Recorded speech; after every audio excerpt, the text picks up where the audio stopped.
Today we're processing a rabbit. I'll show you how I do it. It's not necessarily the right way to do it, but it gets it done. For dispatch, I just do cervical dislocation by hand. I grab by the back legs. I'll put the web of my thumb and finger behind the rabbit's ears. Using my two fingers here, I grab under the jaw. I pull with the legs, and at the same time I'm pulling back on the jaw using the web of my hand on the back of the neck as a fulcrum and snapping the cervical cord there. So first up we'll show that. So if you're a little bit squeamish, now's the time to turn away, because this rabbit is alive now, it's going to be dead very shortly. There's a definite gap there where the spinal cord was. So rabbit's dead. First thing I do, I expel any urine. And it's just run my hand down the lower belly there, trying to get all the urine out that I can, so that when I'm opening up the rabbit, removing the guts, there's less risk of puncturing the bladder.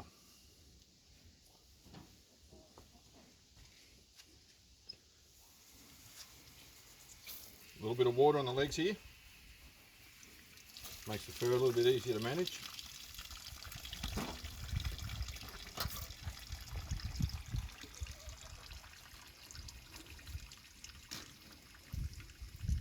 I just remove a little bit of skin. Notice I'm not using a gambrel or anything like that. When I was a lot younger, I used to be able to just grip them between my knees. Get the knife up here, slice up along the thigh.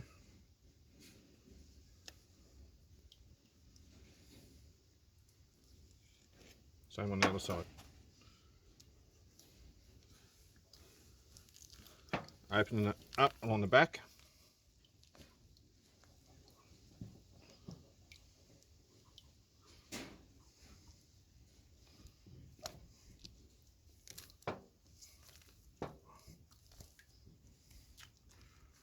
Work the skin off around the leg there, pull it.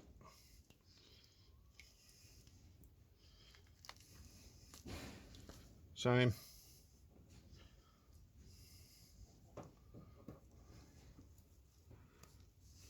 See there, I've opened up to around the tail. Cut through the tailbone. Poop chute, skin, everything. There we go, you see a fair bit of fat there. And then I just get it started a little bit, because I don't want to tear. This part of the stomach lining is very tender here. And so what can happen there if you just start pulling, that'll just tear away and open the stomach cavity right up.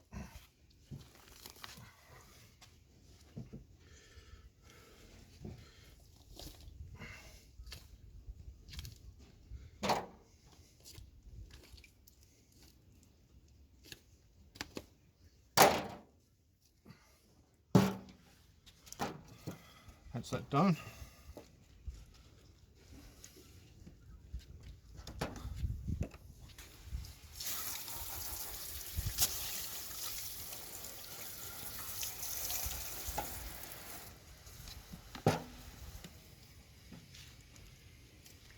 Back legs, I take them off at the knee here, cut through the joint,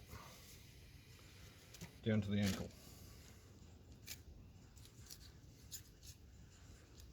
Don't ask me why, it's just the way I was taught 40 odd years ago.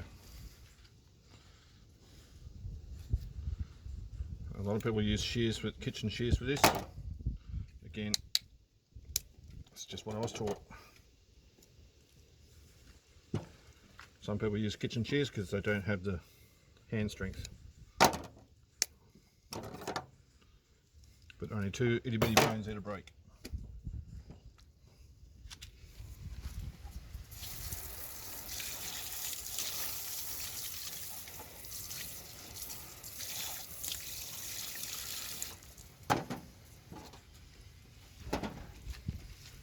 Gently put the knife in.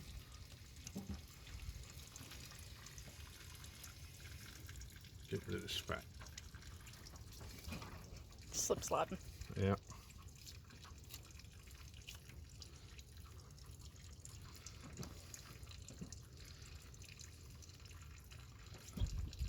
Just want to open that cavity up just enough to get the knife in, slice up along the seam.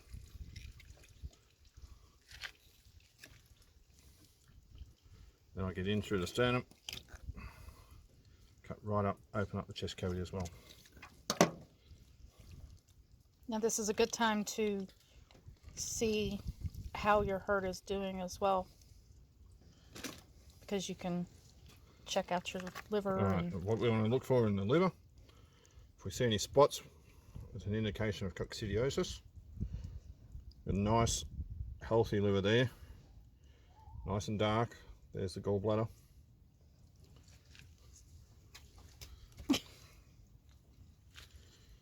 Very fat. Kidneys, we don't eat kidneys. Here. The dogs do. Alright, now for the pelvis, I just run the knife through it. Cut that, open it up.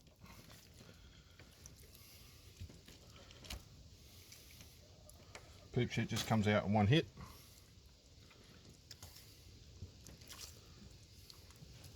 I'm not going to start now, but I might start saving rabbit fat and maybe make some soap. Alright, that's the stomach cavity emptied out.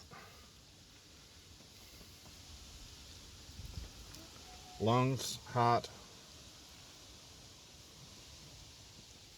dog food.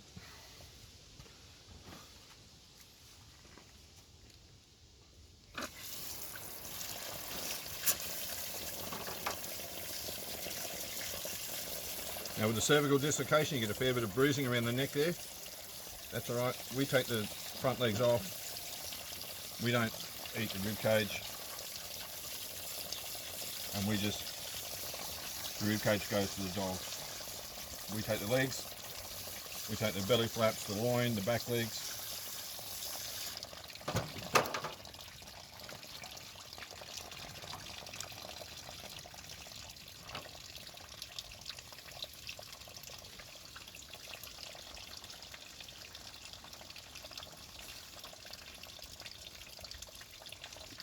Pop. It's on her. Stella. Stella. Stella. Stella.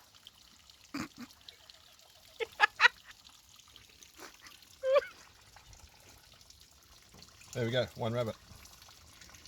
There you are.